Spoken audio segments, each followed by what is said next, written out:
पहाड़ी के ऊपर जंगल से घिरा हुआ एक छोटा सा गांव था। उस गांव में ज्यादा लोग नहीं रहते थे क्योंकि वहाँ सुविधाएं कम थी और साथ साथ ठंड बहुत ज्यादा थी। और उसी गांव में कविता एक छोटा सा ढाबा चलाती थी। आइए बाबू, कविता के ढाबे पर आइए और गर्मा गर्म ऑमलेट खाइए। गांव के लोगों में कविता के ऑमलेट के चर्चे थे। गांव वाले कविता के ढाबे पर तंदूरी रोटी और ऑमलेट खाने जाते थे, लेकिन गांव में ज्यादा लोग नहीं थे, इसीलिए कविता की ज्यादा कमाई भी नहीं होती थी। उसका पति अपाहिज था और चल फिर नहीं सकता था, और उसकी इकलौती बेटी को सांस फूलने की बीमारी थी। घर की सारी जिम्मेदारी कविता के ऊपर ही थी। वो अपनी बेटी को लेकर डॉक्टर के पास गई तो डॉक्टर ने साफ कह दिया, आपकी बेटी को कोई ऐसी वैसी बीमारी नहीं है, सांस फूलने की बीमारी है। इस बीमारी से बहुत लोग मर जाते हैं। आप अपनी बेटी के लिए इनहेलर क्यों नहीं लेती? जल्दी खरीद लीजिए, नहीं तो हम आपकी बेटी को बचा नहीं सकेंगे। कविता बेबस थी। उसने पूछा, डॉक्टर साहब, एक इनहेलर की कीमत कितनी होती है? 1000 रुपए, और महीने में 2 इनहेलर की जरूरत है आपकी बेटी को। बाप रे, महीने के 2000 रुपए कहाँ से लाऊंगी मैं इतने सारे पैसे? और आपकी सास को भी महंगी दवाइयों की जरूरत है। आपके पति को ऑपरेशन की जरूरत है। ऑपरेशन के बाद ही वो चल पाएंगे। ऑपरेशन के लिए पूरे 5 लाख रुपए की जरूरत होगी। ये सब सुनते हुए कविता रो पड़ी। मैं साधारण सा ढाबा चलाती हूँ डॉक्टर साहब, सिर्फ ऑमलेट और रोटी बेचती हूँ। मैं अकेले इतने सारे पैसों का जुगाड़ कैसे करूंगी? भगवान पर भरोसा रखिए कविता जी, वो कभी कभी ऐसे चमत्कार कर देते हैं कि उसके बारे में हमने कभी सोचा भी ना हो। बस भगवान पर ही कविता का भरोसा था और इसके लिए कविता को एक चमत्कार की जरूरत थी। वो अपनी बेटी को लेकर घर लौट गई और उसके पति ने कहा, क्या बोला डॉक्टर ने? वही घिसी पिटी बात बोली होगी। हाँ, वही, पैसों की जरूरत है। आपके पास कोई जमीन वगैरह नहीं है क्या? मैं क्या जमींदार दिखता हूँ तुझे? फालतू की बात करती है। बीमारी की वजह से कविता का पति चिड़चिड़ा हो गया था। बात बात पर गुस्सा हो जाता था और कविता पर ही चिल्ला देता था। उसकी सास भी काम नहीं कर पाती थी, इसीलिए ढाबे से लौटने के बाद कविता को ही घर का काम करना पड़ता था। बहू, बहुत जोर की भूख लगी है, कुछ खिला दे। हाँ माँ जी, लाई। कविता ने रोटी और ऑमलेट बना दिया और उसके पति ने खाने से इनकार कर दिया। ये तेरा ढाबा है क्या जो रोटी ऑमलेट खिला रही है? कुछ और खिला। जी खिलाती हूँ। कविता बहुत अच्छी थी। लोग चाहे उसे 1000 गाली क्यों न दे, वो चुप रहती थी। इस वजह से गांव के लोग भी उसे बहुत पसंद करते थे और कविता का जीवन इसी तरह दुख दर्द सहते हुए कट रहा था। ठंड का मौसम आ गया था और ठंड धीरे धीरे बढ़ रही थी। और एक दिन कविता ढाबे पर काम कर रही थी। इतने में स्कूल के 2 बच्चे दौड़ते हुए उसके पास आए। चाची जल्दी चलो, जल्दी चलो। कहाँ जाना है बेटा?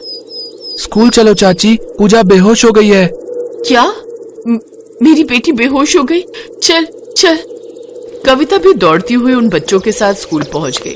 उसने देखा पूजा आंख बंद करके पड़ी हुई है। उठ जा बेटी, उठ जा, क्या हुआ है तुझे? उठ जा। कुछ देर पानी का छींटा मारने के बाद पूजा को होश आया और उसके बाद डॉक्टर आए।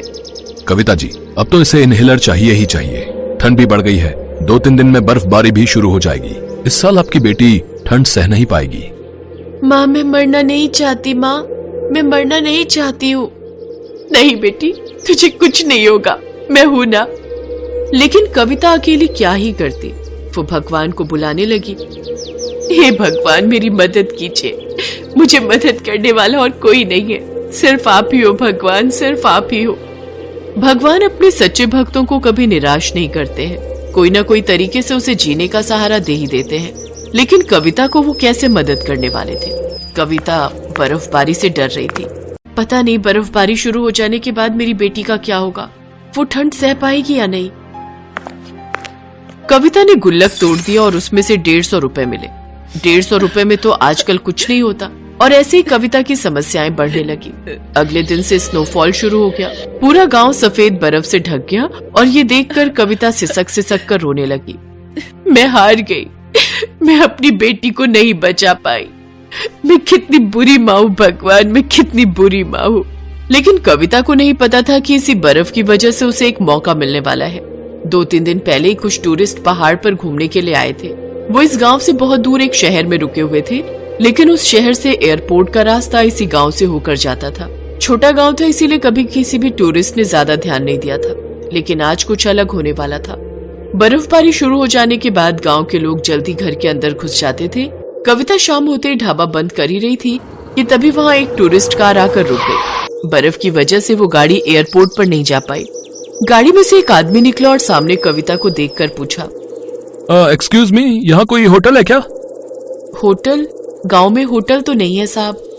फिर तो बहुत मुश्किल हो जाएगी। हम रात कहाँ बिताएंगे? खाना भी कैसे खाएंगे? गाड़ी में से उस आदमी की बीवी बाहर आई और उसने कहा, अरे वाह, इतनी ठंड में गर्मा गर्म रोटी ऑमलेट, मजा आ जाएगा। हम ढाबे पर रह लेंगे। कविता ने फटाफट रोटी ऑमलेट बना दिया और वो खाकर वो दोनों खुश हो गए। ऑमलेट तो वाकई बहुत बढ़िया है। हाँ, मैं अच्छा ऑमलेट बनाती हूँ। बहन जी, ठंड बहुत है। आपके ढाबे पर हीटर तो है ना? नहीं तो हम रहेंगे कैसे? हीटर? वो तो नहीं है। असल में इस गांव में बाहर का कोई भी कभी रुका ही नहीं है ना। ठीक है, मैं कुछ करती हूँ। कविता तंदूर का इस्तेमाल करती थी। उसमें कोयला जला दिया और उसकी वजह से ढाबे के अंदर गर्माहट छा गई और दोनों टूरिस्ट आराम से सो गए। अगली सुबह जब वो जागे, फिर बातों ही बातों में उन्हें कविता के घर के हालात के बारे में भी पता चला। कविता की मेहमान नवाजी से खुश होकर और उसके दुखों को देखते हुए उस आदमी यानी कि मिस्टर मेहरा, जो कि देश के जाने माने डॉक्टर थे, उन्होंने कविता को 5 लाख रुपए मदद के तौर पर दिए। साथ ही उसके परिवार का मुफ्त में इलाज करने का वादा भी किया। इतने पैसे देख कविता की आंखों से खुशी के आंसू बहने लगे। कुछ दिनों बाद उन्होंने कविता के परिवार को अपने पास शहर बुला लिया, साथ ही उनका मुफ्त में इलाज किया। फिर कविता जब अपने परिवार के साथ गांव लौटी तो वहां का नजारा देख वो हैरान रह गई। गांव में उसके ढाबे के पास टूरिस्ट की भीड़ लग गई। लोगों को घूमने की नई जगह मिल गई। अचानक से इतनी भीड़ देखकर कविता घबरा गई, लेकिन फिर तुरंत उसने अपने आप को संभाल लिया और ऑमलेट रोटी बनाने में लग गई। देखते ही देखते कविता के पास ग्राहकों की भीड़ लगनी शुरू हो गई। अब ग्राहक ज्यादा और जगह छोटी पड़ने लगी, इसलिए मल्होत्रा द्वारा दिए गए पैसों से कविता ने बड़ा होटल बना लिया और हर कमरे में हीटर लगा दिया। वो दिन पर दिन नोट छापते गए और काफी अमीर हो गए। और ऐसे ही ऑमलेट वाली कविता और उसके परिवार की जिंदगी पूरी तरह बदल गई। ये कहानी है माधोपुर गांव के अजय और पायल की। वैसे तो अजय के पास कहने को बहुत सारी जमीन है, लेकिन उसमें से आधे से ज्यादा गांव के सेठ के पास गिरवी रखी होती है। अपनी बची हुई जमीन पर खेती करके अजय और पायल बड़ी मुश्किल से अपना जीवन यापन कर पाते हैं। कुछ दिन तो ऐसे ही बीत जाते हैं। फिर एक बार गांव में भयंकर सूखा पड़ जाता है, जिस कारण अजय की जमीन पर एक भी अनाज नहीं उगता। इस बार फसल का एक दाना नहीं हुआ है। अब हम क्या करेंगे जी? क्या खाएंगे? ऐसे तो भूख से मर जाएंगे हम। मैं एक काम करता हूँ, सेठ से कुछ कर्ज उधार ले आता हूँ। पहले ही हमारे सर पर उनका इतना कर्जा है, अब मुझे और कर्जा नहीं चाहिए। मुझे तो लगता है हमारी सारी जिंदगी ब्याज भरने में ही निकल जाएगी। तो क्या करें? भूख से मर जाएं। मुझे भी इसके अलावा और कोई काम नहीं आता। मैं सोच रही हूँ क्यों ना हम शहर चलें और वहीं कुछ शुरुआत करें। लेकिन शहर जाने के लिए भी तो हमें कुछ पैसे चाहिए ना। मेरे पास सोने का मंगलसूत्र रखा है, हम उसी को बेचकर शहर चलते हैं। मंगलसूत्र को बेचकर मिले पैसों से वो दोनों शहर चले जाते हैं। शहर तो आ गए, लेकिन हम जाएंगे कहाँ? यहाँ तो हमारा कोई ठिकाना ही नहीं है। यहीं पास में मेरे मौसा मौसी रहते हैं, हम उन्हीं के घर चलते हैं। ऐसा कहकर पायल अजय के साथ अपनी मौसी के घर चली जाती है। मदन लाल, जो कि पायल का मौसा है, दरवाजा खोलता है और उन दोनों को देखकर हक्का बक्का रह जाता है और भारी मन से पायल से कहता है, अरे आज अचानक कैसे आना हुआ पायल बेटा? ना कोई खबर ना सूचना, सब खैरियत तो है ना? क्या बताऊं मौसा जी, इन दिनों हम किस मुश्किल घड़ी से गुजर रहे हैं। इतना कहते ही पायल अपनी सारी कहानी सुना देती है। उसकी बातें सुनकर मदन लाल घबरा जाता है और मन ही मन सोचने लगता है, हे भगवान, ये कहीं यहाँ रहने तो नहीं आ गई? अगर ये यहाँ रुक गए तो मेरे महीने भर का राशन 10 दिन में ही खत्म हो जाएगा। जल्दी से कुछ सोच मदन लाल और इस बला को यहाँ से भगा। अरे हाँ मेरे बच्चों, जब तक यहाँ रहना है रहो, लेकिन हाँ, अपने खाने पीने का इंतजाम कर लेना। इतना कहकर मदन लाल काम पर निकल जाता है। उसकी बात सुनकर पायल के पैरों तले जमीन खिसक जाती है और वो रोते हुए अजय से कहती है, बुरे वक्त में अपने साथ छोड़ देते हैं, ये तो सुना था, लेकिन आज देख भी लिया। पायल और अजय रोते हुए जाने लगते हैं। तभी उसकी मौसी कमलेश वहां पर आ जाती है और पायल को रोकते हुए कहती है, रो मत मेरी बच्ची, तुम तो अपने मौसा की आदत को जानती हो। उनकी कंजूसी की आदत से तो मैं भी बहुत परेशान हूँ। और शायद उनकी इसी आदत के कारण आज तक भगवान ने हमें बेऔलाद रखा। तुम इस अनजान शहर में कहाँ जाओगी? कुछ दिन यहीं रुक जाओ, जब कोई काम मिल जाए तो फिर अपना ठिकाना देख लेना। नहीं मौसी, मेरे पति की इज्जत के आगे कुछ भी जरूरी नहीं है मेरे लिए। तो क्या काम करोगे तुम लोग? कुछ सोचा है तुमने? नहीं मौसी, अभी कुछ सोचा नहीं है हमने। वैसे मैंने सुना है तुम बहुत अच्छा ऑमलेट बनाती हो। यहाँ के लोगों को ऑमलेट बहुत पसंद है। अगर तुम चाहो तो ऑमलेट बनाने का काम शुरू कर सकती हो। हाँ, ये तो बहुत अच्छा विचार है। गांव में भी सब इसके हाथों के मसाले वाले आमलेट की तारीफ किया करते थे, लेकिन इस सब में खर्चा बहुत आ जाएगा और इतने पैसे तो अभी हमारे पास है नहीं। तुम चिंता क्यों करते हो मेरे बच्चों, मैं हूं ना। इतना कहकर कमलेश अंदर से तवा और कुछ बर्तन लाकर पायल को दे देती है। साथ ही ठेला और सामान खरीदने के लिए कुछ पैसे अजय को दे देती है। और कुछ भी जरूरत हो तो अपनी इस मौसी को जरूर याद करना। आपका बहुत बहुत शुक्रिया मौसी जी। ये कहकर दोनों कमलेश से विदा लेकर वहां से चले जाते हैं। इसके बाद वो ऑमलेट के लिए जरूरी सामान और एक ठेला खरीद लाते हैं। पूरी तैयारी करने के बाद अगले दिन सुबह कंपनी और स्कूल के बगल में पायल अपना ठेला लगा लेती है। दोपहर होते होते उसके ठेले पर काफी भीड़ लग जाती है। अगल बगल के स्कूल के बच्चे और कंपनी के लोग आकर उसका बनाया मसाले वाले ऑमलेट खाते हैं तो कहते हैं, भाई वाह, आज तक इतना बढ़िया ऑमलेट मैंने नहीं खाया। शाम होने तक उसके बनाए हुए सारे ऑमलेट बिक जाते हैं। अरे वाह, एक ही दिन में इतनी अच्छी कमाई होगी मैंने सोचा न था। अब तुम देखना पायल, हम कुछ ही दिनों में इस शहर में बस जाएंगे। ये सब मौसी की बदौलत ही हुआ है। हम थोड़ा थोड़ा करके उनका दिया हुआ सारा पैसा लौटा देंगे। उस दिन की कमाई से वो किराए पर घर ले लेते हैं। अगले दिन फिर वो सुबह जल्दी उठकर सारे मसाले तैयार कर लेते हैं और ऑमलेट का ठेला लगा लेते हैं। उनके ऑमलेट अच्छे खासे बिक जाते हैं। उधर किचन में खड़ा मदन लाल जब अपना दूसरा तवा ढूंढता है तो वो उसे नहीं दिखता। तभी वो कमलेश से कहता है, भाग्यवान, हमारे तो 2 तवे थे ना, मुझे दूसरा तवा दिख नहीं रहा और भी बहुत सारा सामान गायब लग रहा है।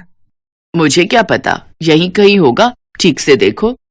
ये कहकर कमलेश पूजा करने चली जाती है। मौसी, हमारे बुरे वक्त में आपने हमें सहारा दिया। आपका यह एहसान मैं जिंदगी भर नहीं भूलूंगी। इसके बाद दोनों कमलेश से आशीर्वाद लेकर अपने काम पर लौट जाते हैं। चलो, आज से जो भी कमाई होगी वो हमारी बचत होगी। बिल्कुल सही कहा आपने। दिन पर दिन उनके काम में और ज्यादा बरकत होने लगती है। फिर एक दिन मदन लाल को उन पर शक होता है और वो उनके ठेले पर पहुंच जाता है। अरे, ये तवा तो मेरा है, तभी कहूँ मेरा सामान कहाँ गायब हो गया? तुम लोग मेरे घर से मेरा सामान चुरा कर ले आए? नहीं नहीं मौसा जी, हमने कुछ नहीं चुराया। इसके बाद मदन लाल अपना तवा और उनके सारे पैसे लेकर चला जाता है। अब हम क्या करेंगे जी? वो तो सामान के साथ हमारे पैसे भी ले गए और इस अनजान शहर में तो हमें कोई उधारी भी नहीं देगा। एक सहारा था, वो भी छिन गया। दोनों सिर पकड़कर बैठ जाते हैं। तभी अजय कहता है, अब तुम यहीं ठहरो, मैं अभी आता हूँ। कुछ ही देर में अजय स्त्री के साथ वापस लौटता है। ये स्त्री मैंने लेके रखी थी, सोचा था धीरे धीरे मैं भी बगल में कपड़े इस्त्री करने का काम खोलूंगा। तुम ऐसा करो, इस पर ही ऑमलेट बनाना शुरू कर दो। इस पर ऑमलेट कैसे बनेंगे जी? जरूर बनेंगे, तुम एक बार कोशिश करके तो देखो। पायल स्त्री पर मसाले वाले ऑमलेट बनाने लगती है और स्त्री पर बने ऑमलेट का स्वाद चखने के लिए उसके यहाँ भीड़ लग जाती है। रोज के मुकाबले आज उनकी और भी अच्छी कमाई होने लगती है। स्त्री पर बने ऑमलेट के चर्चे दूर दूर तक होने लगते हैं। शहर भर में दोनों फेमस हो जाते हैं।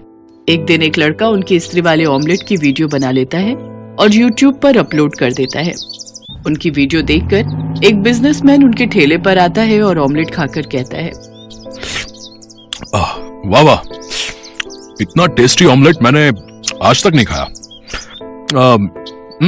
वाह वाह वाह, वाह वाह, इट्स जस्ट अमेजिंग। वैसे मेरे पास तुम्हारे लिए एक ऑफर है। क्या बात है, क्या तुम दोनों मेरे साथ काम करना चाहोगे? वाह वाह वाह। जी नहीं। अरे घबराओ नहीं, मैं तुम्हें ठगूंगा नहीं।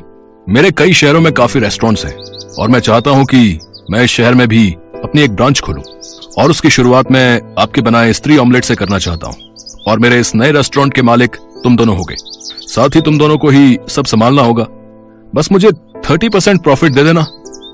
फिर वो दोनों उस बिजनेसमैन का प्रपोजल एक्सेप्ट कर लेते हैं। कुछ महीनों में ही दोनों लाखों कमा लेते हैं। साथ ही गांव में और दूसरे शहरों में भी ब्रांच खोल देते हैं। देखते ही देखते वो काफी अमीर बन जाते हैं। जहां कमलेश उन दोनों की तरक्की देखकर खुश होती है, तो वहीं मदन लाल जल भुन जाता है। Best buddies. Hello friends, Thanks for watching this video. अगर आपको ये वीडियो पसंद आया है तो प्लीज लाइक, सब्सक्राइब, कमेंट्स करें इस वीडियो पर और हाँ, शेयर करना भी ना भूलें। और भी मजेदार वीडियो देखने के लिए नीचे दिए गए बेल आइकॉन को दबाएं। देखते रहिए बेस्ट बडीज।